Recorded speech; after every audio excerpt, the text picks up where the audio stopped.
Cher peuple de Guinée, chers amis, chères familles, je viens encore ce matin m'adresser à vous par rapport à la situation très tendue dans le pays, en Guinée notamment, au lendemain du scrutin présidentiel. Nous le savons tous actuellement que la tension elle est très tendue.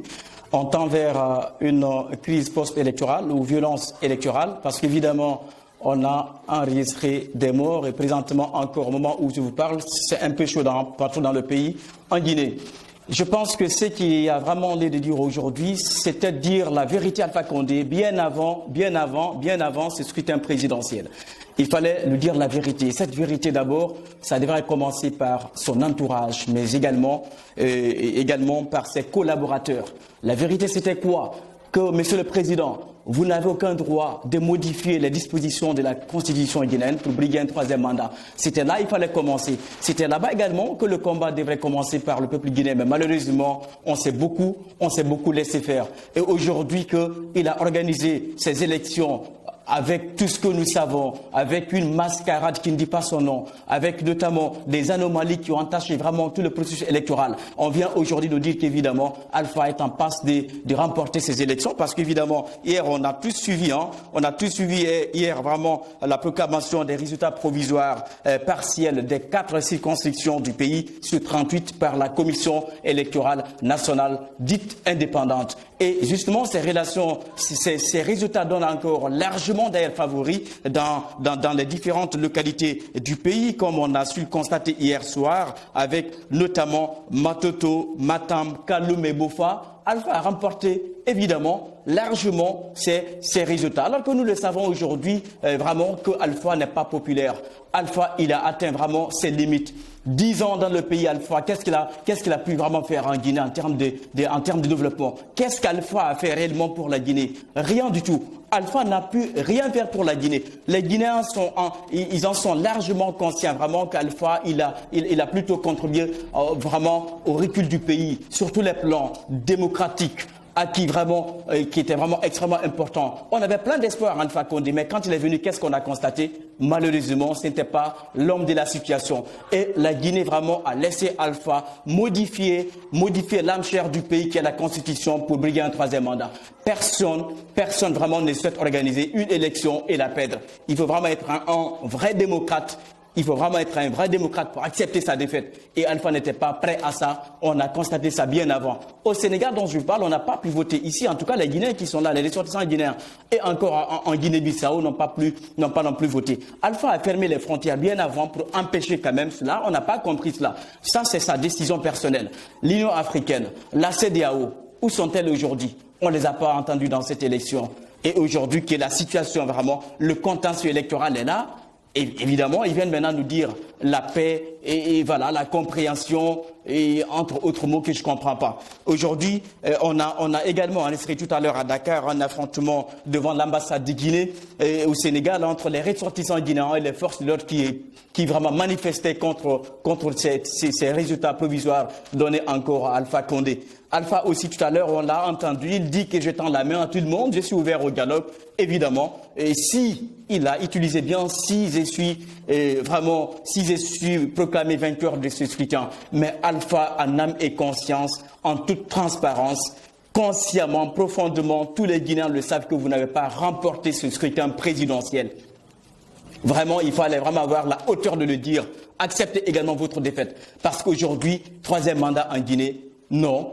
Vraiment, on n'était pas vraiment quand même partant pour cette énième forfaiture. Vous avez fait 10 ans au pouvoir Alpha Condé. Qu'est-ce qu'ils ont pu faire en Guinée?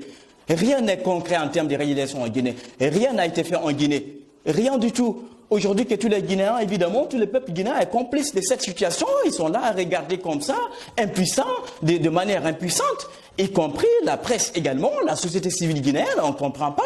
Et maintenant, on vient nous dire, mais écoutez, message au calme, à la sérénité, à la préservation du pays. Oui, tout cela est bon, mais qu'est-ce qui a causé tout cela? C'est évidemment la fraude, la mascarade électorale qui est à l'origine de tout cela. Hier, à Cellou Dalein Diallo, et son domicile a été tout simplement encerclé par les forces de l'ordre et de défense, Alpha Condé, qui a quand même envoyé ses hommes, ses milices au domicile de Cellou Dalein Diallo avant la proclamation provisoire des résultats. Je pense que la Guinée a une fois de plus encore raté vraiment le train de l'émergence, le train du développement. La Guinée est encore passée à côté. Et les 5 ou bien les 6 années à venir là, si aujourd'hui Alpha Condé est proclamé vainqueur par cette mascarade électorale par la CENI, où allons-nous la Guinée? Où allons-nous, nous Guinéens? Depuis 1958, nous vivons dans cela. Depuis 1958, nous sommes dans ce désespoir total en Guinée. Aucun espoir pour la jeunesse. L'emploi des jeunes, c'est le chômage total partout.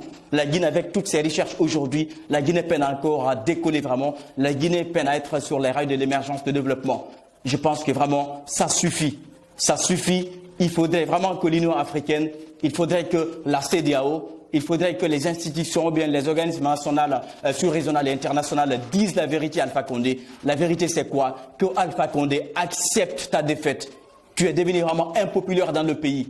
Les Guinéens ne sont pas avec toi. Tu n'as pas remporté ces élections. Et oui, évidemment, c'est ça. C'est cela vraiment le bon discours aujourd'hui pour toutes les personnes éprises des paix, de justice et d'honneur et vraiment et d'honnêteté. Vraiment, c'est le vrai discours vraiment pour les vrais Guinéens. Les vrais Guinéens vraiment le comprennent. On le dit, mais on n'ose pas vraiment le dire à haute voix. Mais Alpha Condé vraiment aujourd'hui devrait passer par la grande porte. Mais si ça continue comme ça, le pays est en train de basculer tout droit vers la violence électorale qui ne dit pas son nom. Aujourd'hui, la sous-région vraiment est aujourd'hui entre les mains des hommes dont je ne voudrais pas ici nommer. Nous le savons tous, la paix est fragilisée dans le pays aujourd'hui, notamment la sous-région. Il ne faudrait pas qu'on donne la Guinée à ces personnes-là et que demain, Alpha Condé quitte le pays pour aller se refuser dans son pays parce que nous le savons tous, il vient de quelque part. Les Guinéens, soyons conscients. Guinéens, réveillons-nous. Guinéens, vraiment, il est temps de mettre fin à toute cette mascarade électorale, vraiment. Il est temps de développer maintenant le pays. Et le développement du pays ne passera pas jamais, jamais au plus grand, jamais par Alpha Condé. Alpha a montré ses limites. Alpha est impuissant, il ne pourra jamais développer la Guinée. Il n'a aucune compétence. Aujourd'hui, son entourage, ses collaborateurs le savent mieux que moi, qu'ils sont là que pour les intérêts crypto-personnels, mais pas pour Alpha Condé. 83 ans au pouvoir. 83 ans et pire pour le troisième mandat. Je pense vraiment que ça devrait quand même cesser par là. Mais malheureusement, la Guinée est en train encore de rater le train de l'émergence. Sauvons la Guinée, préservons la Guinée. Et cela passe par dire à Alpha Condé qu'il n'a pas remporté ses élections et qu'il accepte sa défaite. Et qu'il accepte sa défaite, c'est très important. Aujourd'hui, on me parle de la CENI. Mais la crédibilité de cette institution est remise en cause, évidemment. Parce qu'il faut aller voir au sein de cette institution aujourd'hui quels sont les hommes qui la composent, évidemment. Est-ce que ces résultats-là vraiment pourront quand même constituer vraiment pour sauver la Guinée? Au contraire, c'est pour semer la pagaille, semer vraiment le bordel dans le pays comme c'est en train de se passer. Et cela, nous le souhaitons. La Guinée nous appartient tous. La Guinée, nous aimons tous la Guinée. Mais pour préserver la Guinée, pour sauver la Guinée, le seul discours, c'est de dire à Alpha Condé qu'il a échoué vraiment, qu'il a perdu ses élections et qu'il devra faire ses clics et clacs pour sortir le palais Sékou-Touria, pour laisser vraiment la personne qui a remporté quand même ces élections. C'est extrêmement important. Voilà l'objet vraiment de ma présence ce soir devant vous pour vous dire encore une fois de plus, Guinéens, soyons solidaires. Laissons les considérations ethniques de côté. La Guinée nous appartient tous. Travaillons main dans la main pour l'émergence de ce beau pays. Merci à vous. Que le Tout-Puissant sauve la Guinée et les Guinéens. À très bientôt.